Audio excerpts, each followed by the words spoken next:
Арнама қош келдіңіздер. Гарнирге дәмді картоп дайындаймыз. Хош иісті, сырты қытырлақ, іші жұмсақ. Менімен бірге болыңыздар, өте дәмді болады. Және тіркеліп кетіңіздер, сонда менің жаңа рецептерімді жіберіп алмайсыздар. Ал онда бастайық. Алдымен картоптарды жуып аламыз.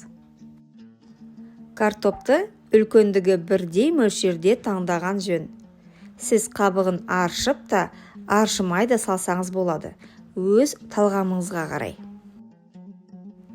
Әр картопты екіге бөліп, әр жартысын ұзынша тілімдерге кесіңіз.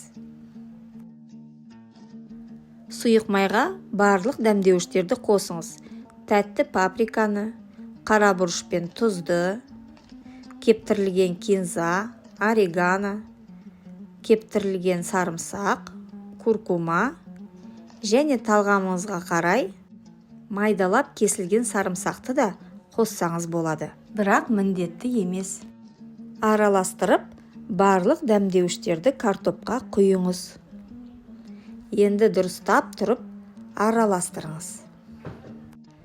Дәмдеуіштер бүкіл картопты майлап шығу керек. Енді пергамент қағаздың үстіне бүкіл картоптарыңызды тізбектеп салып шығыңыз. Біз алдын ала қызып тұрған пешке 200 градусқа 40 минутқа жібереміз. Пешіміздің қызуына қарай. Сарғайып қызарғанда дайын болды дегенді білдіреді.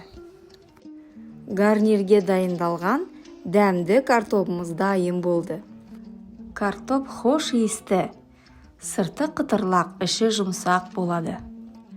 Балаларым қытырлақ картопты наггетспен жасап берулерін сұрады.